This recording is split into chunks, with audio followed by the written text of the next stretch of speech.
Now I've got Angela Rayner, who apparently set up the increase in stamp duty and council tax and now doesn't understand the system. Piers Morgan confronts Angela Rayner live. Emotional exchange stuns viewers. You're not going to believe what just happened. Angela Rayner Labour's deputy leader, known for her fiery speeches and no-nonsense attitude, sat down with Piers Morgan for what was supposed to be a revealing but manageable interview. But what unfolded on live TV was far more dramatic, far more emotional, and it left viewers absolutely stunned. Because this wasn't just another political grilling. This was personal. From the very beginning, Piers set the tone. He asked about her journey, her struggles, the challenges of being raised in a working-class household. At first, Rayner held her ground, answering with confidence, showing pride in where she came from. But then the questions got tougher. Piers pressed her on moments from her past, moments she rarely talks about. And in a rare, vulnerable turn, Rayner broke down. On live television, the usually strong and unshakable deputy leader showed raw emotion. The studio went quiet. Viewers leaned in. And social media. It exploded. One clip racked up hundreds of thousands of views within minutes. A tweet read, "Say what you want about Angela Rayner, but that was real, that was human. Respect." Another wrote, "This is why people connect with her. She's lived it, she's not just talking from a script." But of course, the reaction wasn't all sympathetic. Critics argued that the interview was too soft, or worse that Rayner was using emotion to avoid tough political questions. One commentator put it bluntly, "She's supposed to be the second most powerful person in Labour. If she can't handle Morgan, how will she handle Downing Street pressure?" That's the split reaction we're seeing right now.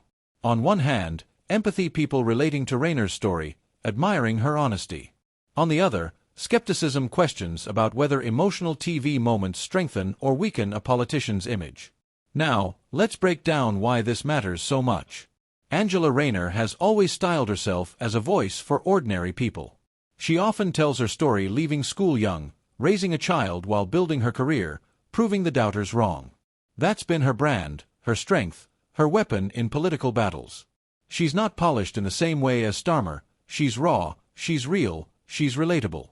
But Piers Morgan, with his trademark bluntness, dug deeper than usual. And the fact that Rayner cracked even just for a moment changes the public conversation. Some Labour insiders reportedly worried after the interview. One was quoted as saying, "Angela's strength is toughness. If people start seeing her as vulnerable, it changes how she's perceived."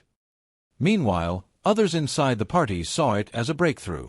Another insider said, "This is what politics needs: honesty. Angela just showed millions of viewers that she's human. That's how you win trust." And this raises the bigger question in today's world: what do voters really want? Do they want leaders who never show weakness, who stay perfectly composed no matter what? Or do they want leaders who open up, who share their struggles, who aren't afraid to show emotion? The answer may not be simple, but one thing is clear: Rayner's interview will be remembered. Let's also talk about Piers Morgan here.